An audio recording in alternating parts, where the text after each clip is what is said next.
Hi, I'm Bob Repas, editor for Machine Design Magazine, and we're here with Jim Lindauer from CD-Adapco, and he's going to talk to us about CAA flow simulation.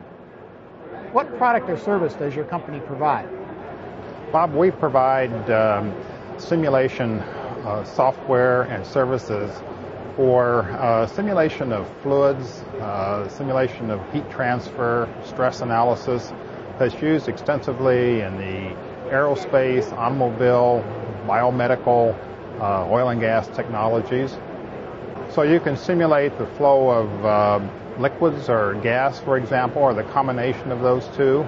You can simulate mixing, you can simulate different phases, so maybe it's steam and water, for example, or ice. It could be flowing through, say, a pipe, or you could simulate, say, liquid coming from a nozzle. We can simulate combustion in a gas engine or diesel engine, for example. So there's all kinds of different applications of this technology. Who uses your products or services? Well, the people who use our products are typically engineering people. Perhaps they're in a research area, development area, product development area. And our tools are used by, again, people who either have, say, an idea, typically in the research area, and many times it's very expensive if you want to go build something. And also if you build it and it doesn't work, then you have to go back and make some changes and then rebuild that. And that can be expensive as well as time consuming if it takes weeks or months, say, to build another unit. Mm-hmm. So if I have an idea I want to try out, I want to make sure it's feasible, I can use simulation to simulate this widget or device, if you will, to see if my idea, one, is practical, if it will work. And then the other thing I can do with the software is that maybe I have something that works, but I'd like to know if I can make it work better. I can optimize that.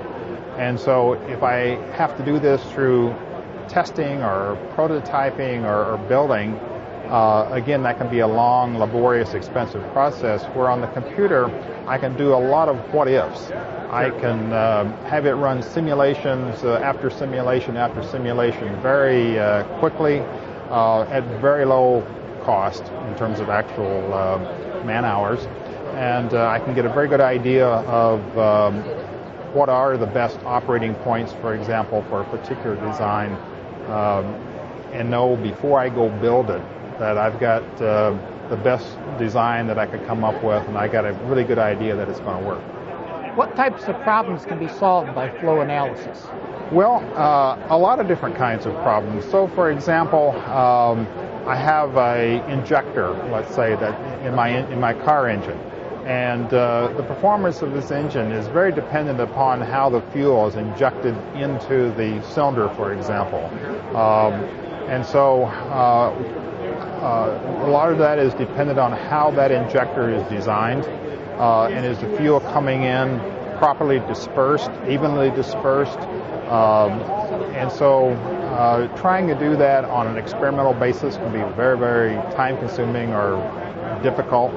And so by simulating this, we can achieve the best overall performance out of a given design before we have to go implement it.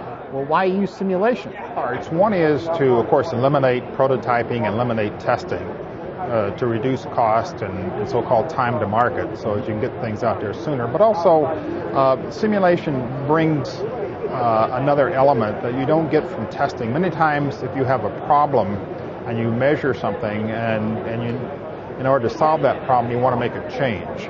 And so you make a change, and maybe it solves the problem, maybe it doesn't.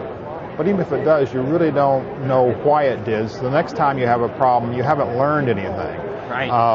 Where simulation and looking at the science side, you can really understand when you make a change, what effect that it's had and why it's had that effect. So now you learn what is behind that change. And when you have that problem again, now you've got insight as to, oh, okay, here's what I need to do, and this is why I'm having this problem. So it brings that whole element to the design side that testing oftentimes doesn't.